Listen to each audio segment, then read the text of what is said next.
Hi everyone, Scott Kinne here, First Heritage Mortgage. Today is Friday, January 23rd, 2015. So I'll try and make this video real quick. First of all, looks like we're in for a little bit of snow, a little bit different than the 85-degree weather I was sitting in last week down in Jamaica. So if you're trying to reach me, that's why I was a little slow in responding. So I have to get the snowblower out this weekend, it looks like. So here's where the market is. The market's been very volatile this week.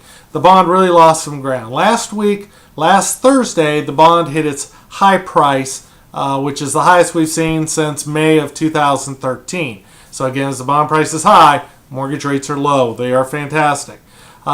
Since last week, we've seen the bond gradually losing ground.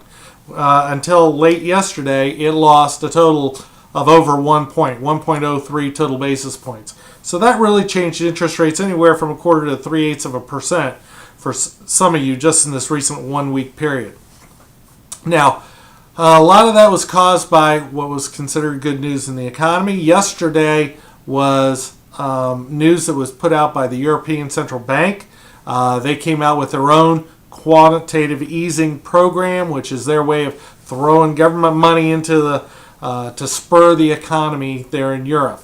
And it ended up being a much larger amount of money. I think they were looking at $1.3 trillion that they're going to be putting in to their economy. Now that's, I think, planned to be going on for the next year and a half.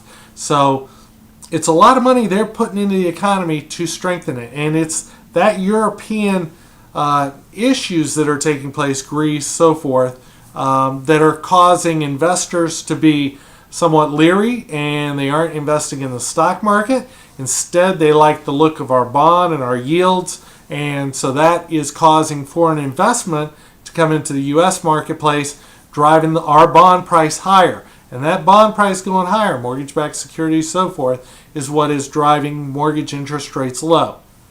Now, the feeling is, if this quantitative easing actually takes place, that's going to start spurring on their economy. That'll make them look better, take some of the investments away from us. They'll start investing in their own government bonds, and we'll see our bond price drop, and we expect mortgage rates at that point will increase a little. So if you're a new home buyer, if you're out there in the marketplace, if you're a realtor, now's a great time to get your clients out there. We know house prices are low. I think last year they said that we gained 5.4% in appreciation on homes, and rates are great. Now's a great time to be looking. So the other just real quick points I wanted to make, throw out there to you, mortgage insurance. It was just notified that the government has renewed, and it's a 1-year renewal each time, that mortgage insurance is deductible.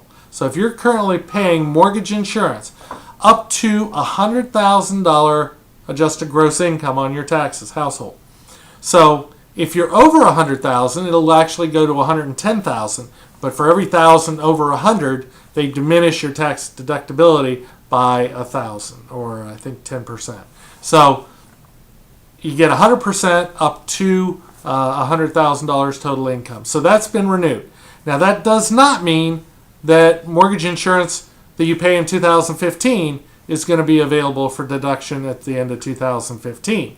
It's got to be renewed again, and they'll do that at the end of 2015. So if you got mortgage insurance, you got to wait till the end to find out, can you deduct it on your taxes or not. That's what's pushing lender-paid mortgage insurance, where we work that MI into the interest rate, as being a very popular program these days. Unfortunately, if you're looking at FHA financing, can't do anything there. Reminder, FHA, effective with new case numbers starting January 26th. If you're taking a loan, you've already got a case number, we can cancel it, give you a new one as of January 26th, and that reduces your mortgage insurance factor. You know, the max factor right now is 1.35. It's going to drop at 0.5% to 0.85. So that's great. That's going to put you more in line with conventional financing mortgage insurance needs. So if you have any questions, please don't hesitate to give me a call. I'm back at work, ready to help you. So call me anytime. Thanks. Have a great weekend and stay warm. Bye-bye.